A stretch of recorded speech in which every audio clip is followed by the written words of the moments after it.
1 iyun 4-cü qrupların imtahanda düşən sualların ardını izah edirəm. 18-ci sualda insanda hansı vəzlər xarici sekresiya vəzlərinə aiddir? Bildiyimiz kimi timus, böyrək üstü və qalxana bənzər vəzi daxili sekresiya vəzləridir. Mədaltı vəzin isə həm daxili, həm də xarici sekresiya funksiyasını yerinə yetirən hüceyrələri vardır. Bizdən yalnız xarici sekresiya vəzlərini dediyi üçün mədə vəzlərini götürəcəyik, hansı ki, mədənin içərisində serik ifraz edir, yəni mədə boşluğuna. Növbəti sual, 19-cu sual. 2 qat hidrogen rabitələrinin sayının 3 qat hidrogen rabitələrinin sayına bərabər olduğu bir DNT molekulu üçün verilən qrafiklərdən hansı doğrudur? Bilirik ki, adenin nukleotidləri ilə timin nukleotidləri arasında 2 qat hidrogen rabitəsi yerləşir. Burada 2 hidrogen rabitəsi görürük hal-hazırda, lakin 2 qat 1 hidrogen rabitəsi olacaq. Yəni 2 qat rabitə deyəndə bir dənə götürəcəyik onu. Sitozin ilə guanin arasında isə 3 dənə hidrogen rabitəsi yerləşir və 1 ədəd 3 qat hidrogen rabitəsi yerləşir. Deməli, əgər 2 qat hidrogen rabitələrinin sayının 1 qat hidrogen rabitələrinin sayına bərabər olduğunu deyirsə, deməli, sitozin ilə guanin arasında bir dənə 3 qat hidrogen rabitə yerləşir. Adenin ilə timin arasında da bir dənə 2 qat hidrogen rabitəsi yerləşir. Onda belə çıxır ki, burada məsələn minimum sayla baxsaq, hal-hazırki vəziyyətdə görürsünüz ki, bütün nukleotidlərdən bir ədəddir. Onda belə çıxır ki, bu nukleotidlərin hamısının sayı bir-birinə bərabərdir. Yəni adenin bərabərdir guanin, bərabərdir sitozin, bərabərdir timin. Və hər bir nukleotiddə ortofosfat turşusu qalığı və pentoza vardır. Ona görə də burada bizim cavabımız olacaq, deməli, B variantı. Nukleotidlərin sayı bir-birinə bərabərdir. Ortofosfat və pentozaların sayı bir-birinə bərabərdir və onların sayı təbii ki, nukleotidlərin sayından çox olmalıdır. Çünki bütün nukleotidlərdə ortofosfat və pentoza vardır. Deməli, növbəti sual 20-ci sualdır. 20-ci sualda deyir ki, uyğunluğu müəyyən edin, produsent, redusent. Üzüm maddələri minerallaşdıracaq, təbii ki, bu redusentlərdir daha doğrusu. Fitoplanktonlar bu bitki mənşəli planktonlardır. Plankton sözünün mənası üzən deməkdir. Deməli, fitoplanktonlar olacaq produsentlər. Yalnız heterotrof qidalanır redusentlər. Sürmə göbələyi parazitdir və bu nə produsentə, nə redusentə aid deyil. Hidrogen bakteriyası isə xemosintez edici bakteriyadır və xemosintez edicilər produsentlərə aiddir. 1-ə BY, 2-yə AC. Görək, belə bir variantımız varmı? 1-ə BY, 2-yə AC. Bəli, belə bir variant var. Sonra keçirik. Burada parazit qidalanan canlılar konsumentdirlər, yəni redusent deyirlər. Sonra keçirik 21-ci suala. 21-ci sualda deyir, Eyler-Venn diaqramına əsasən uyğun bəndləri müəyyən edin. Hesab edirəm ki, bu sual çox rahat sualdır.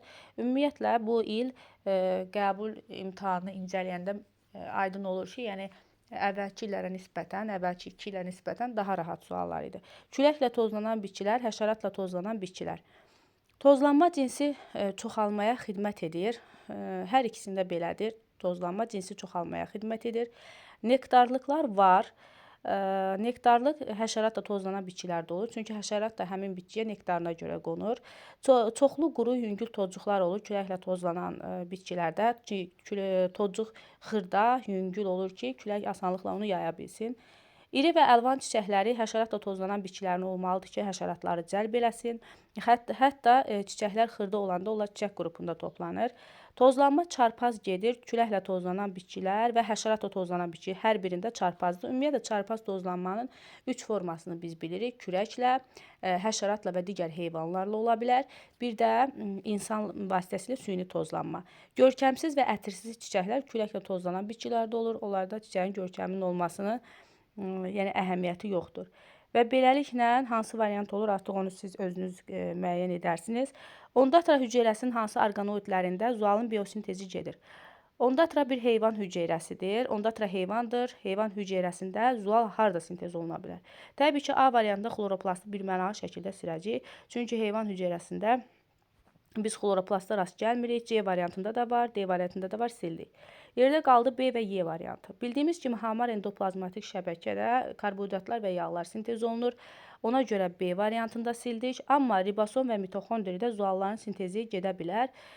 Mitoxondri içərisində mitoxondri iki membranlı orqanoiddir, özünün ribosomları var, özünə zual sintez edir və yalnız orqanoid kimi özü istifadə eləyir. Nə belə deyək də hüceyrədə, yəni mitoxondrinin ribosomunun istehsal etdiyi zulal yalnız mitoxondri tərəfindən istifadə olunur. 23. İnsanda gövdə skeletinə bilavasitə birləşmir. Ümumiyyətlə, mən qeyd eləmişdim, mütləq insan skeletindən bir sual gəlməli idi və gəldi. Bununla bağlı skelet üzərində maraqlı bir videoda yerləşdirmişdim bu yaxın zamanlarda, yəni imtahana gedən abituriyentlərə dəstək məqsədi ilə. Deməli, insanda gövdə skeletinə bilavasitə birləşmir. Gövdə skeleti deyəndə burada onurğanın bütün fəqərələri, döş sümüyü və qabırğalar nəzərdə tutulur. Deməli, gövdə skeletinə bizim 5 sümük birləşir. Bunlardan biri birinci boyun fəqərəsinə birləşənənsə sümüyüdür, yastı sümükdür. İkisi döş sümüyünə birləşən körpücük sümükdür. İkisi də oma fəqərələrinə birləşən çanaq sümükləridir. Deməli, deyir ki, burada baxaq nə deyir? Deyir ki, iki cür sümük ili olan sümüklər. Təbii ki, bunlar borulu sümüklərdir. Bazu, məsələn, mil, dirsək, bud, qamış, incik, bunlar gövdəyə birləşmir. Cüt sümüklər birləşə bilərmi gövdəyə? Bəli, birləşər. Məsələn, çanaq sümüyü cüt sümükdür və gövdəyə birləşir. Bunu götürməyəcəyik. Bizə birləşmir deyir. Onda biri götürürük, ikini götürmürük. Uzun borlu sümüklər elə iki cür sümük ili olan sümüklərdir. Bunlar deməli birləşmir, götürürük. Yastı sümüklər, niyə? Ənsə sümüyü yastı sümükdür və birləşir. Bunu götürmürük. Kürək sümüyü də təbii ki, birləşmir. Çünki kürək sümüyü, həmin videoda da mən qeyd eləmişəm, kürək sümüyü körpücük sümüyü ilə birləşir, bir də bazu ilə birləşir. Sonra 24-cü sualda mitozun eyni bir fazada baş verən proseslərini müəyyən edin. Gəlin əvvəlcə burada fazaları müəyyənləşdirək, sonra baxaq görək hansı eyni fazada baş verir. Vətər telləri itir. Bu telefazada baş verir. Vətər telinin itməsi. Bir dəqiqə. Bu telefazada baş verir. Vətər telləri əmələ gəlməyə başlayır profazada. Tam formalaşır, amma metafazada. Məsələn, 5-də görürsünüz nə deyir? Vətər tellərinin əmələ gəlməsi başa çatır və tam formalaşır. Bu metafazadadır. Sonra sitogenez baş verir, yəni sitoplazmanın bölünməsi, bu da telefazadadır. Xromatitlər qütblərə çəkilir. Qütblərə çəkilmə görürsünüzsə, ümumiyyətlə anafaza götürəcəksiniz. Xromosomların spiralları açılır, bu da telefazada baş verir. Deməli, 1, 3, 6. Diqqətinizə görə minnətdaram.